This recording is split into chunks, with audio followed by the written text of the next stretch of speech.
If you haven't already, please print the handout. Before we get started, just remember what SATP means. It means standard ambient temperature and pressure. So that was 25 degrees Celsius and 100 kilopascals. Okay, so picture this. You have 100 molecules of some sort of a gas inside of a container at a certain temperature and pressure.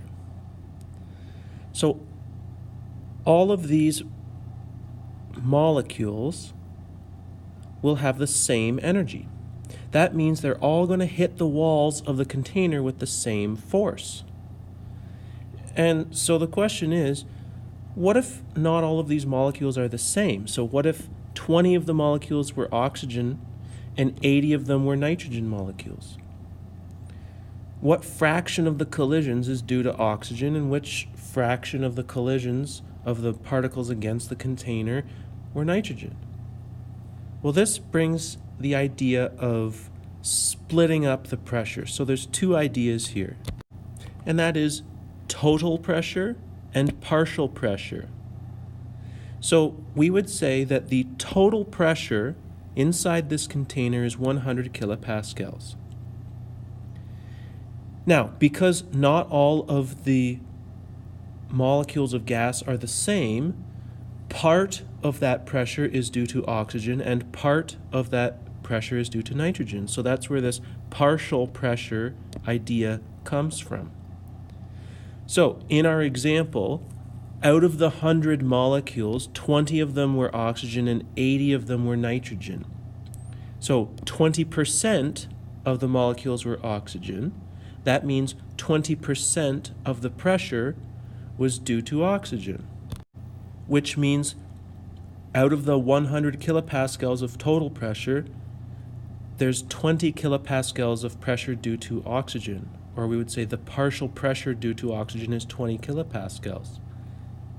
Now we also have 80% of the molecules are nitrogen. That means 80% of the total pressure is nitrogen. So 80% of the 100 kilopascals means that the partial pressure due to nitrogen is 80 kilopascals. And this idea was summarized by John Dalton, and the way he wrote this was that the total pressure is the sum of all of the partial pressures. So this is the way we write that. The total pressure is equal to the sum, so we add up all of the partial pressures. And the subscripts that I have is 1, 2, 3. Those just represent all of the different gases in the mixture. So in my first example, I just had 2 different gases. So my total pressure was the sum of the partial pressure due to oxygen and the partial pressure due to nitrogen. Now I want to take a bit of a side trail here and talk about how gas is collected in a laboratory setting. And it's called the downward displacement of water. So I have a little diagram here. It says gas generator. So what I mean by that is the reaction that's producing the gas. So for example, you might have a flask, and inside the flask you might have some hydrochloric acid, and then if you put a piece of magnesium in there, you will have a reaction that will produce hydrogen gas. So that gas can get trapped. We can hook up a tube to collect the gas, and it gets funneled through the tube, and then we can collect it in a graduated cylinder. And then we can determine what is the volume of gas collected, because as the gas is collected and gets pushed through the tube, it bubbles up into our cylinder and pushes the water down. So as we read the water level on the graduated cylinder, that tells us how many milliliters of gas is being produced. So this technique of collecting gas is called the downward displacement of water. So now going back to the idea of partial pressures, the question is, is the gas that is collected, so this gas in here, is it really a pure sample of the chemical? So this hydrogen gas that's being produced in here, when it bubbles in, is it really pure hydrogen inside the tube? And the simple answer is no. And the reason is because of this water. So there's liquid water, but you have to remember, at any given time, this water has some of its molecules evaporating into the gas state. So there is some water vapor in this space where the gas is being collected. So there is some water vapor that's mixed with it. This is not a pure sample. And that leads me to the chart at the bottom of your handout. Partial pressures of water vapor at different temperatures. So if this gas, this hydrogen gas that I'm collecting in my tube is collected at a temperature of 20 degrees Celsius,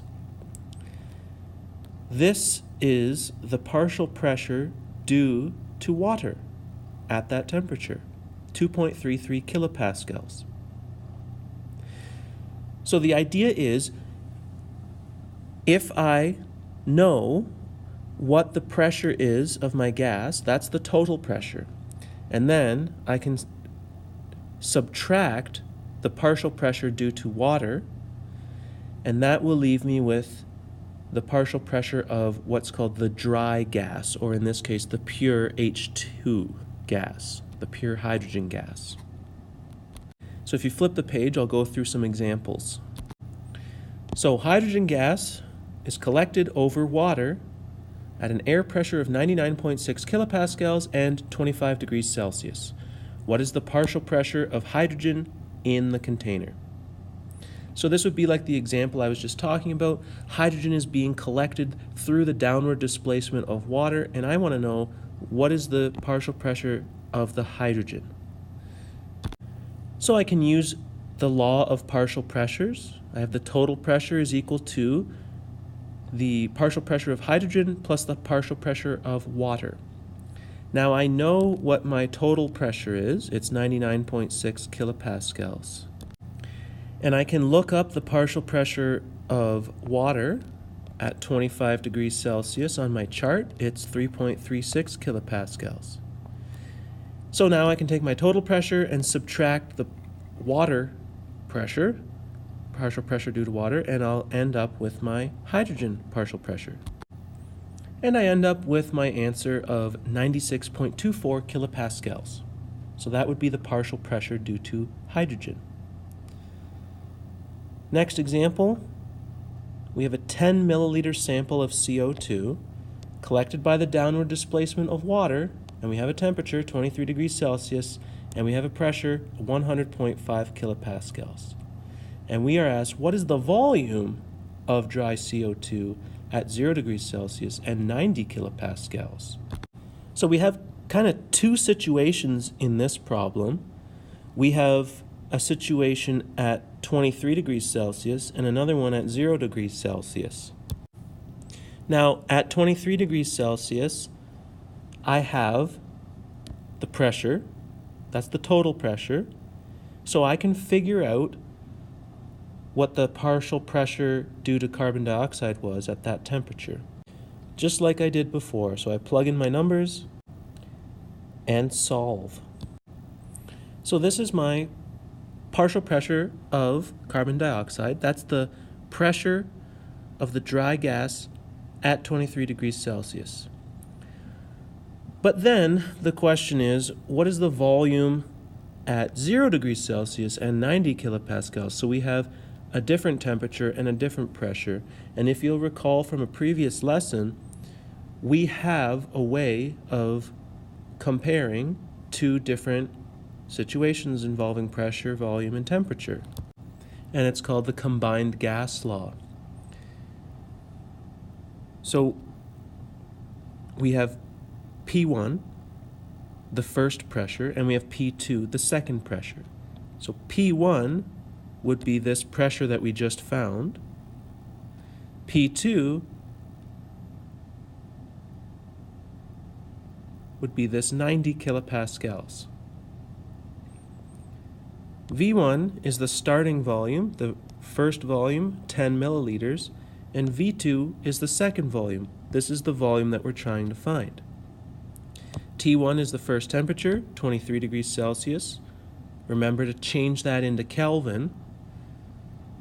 T2 is the second temperature, which is 0 degrees Celsius. So what I'd like you to do is try the calculation, plug in your numbers, and solve for V2, and see what you get. If you don't get this answer, send me an email, and I can help you with the algebra. Otherwise, let's go down to the next example. A sample of helium gas was collected over water. The volume of gas was 10.54 liters. Room pressure was 103.9 kilopascals, and the temperature was 24 degrees Celsius. What was the mass of the helium gas? So here again, we are dealing with room pressure. That is the total pressure. So we need to take the total pressure and figure out the partial pressure of the helium gas. So we do it just like before, and we'll end up with 100.7 kilopascals of pressure due to helium. But now we're asked, what was the mass of helium gas?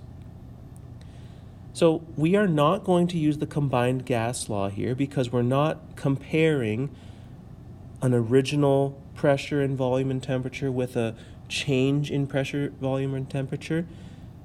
We're not changing anything here.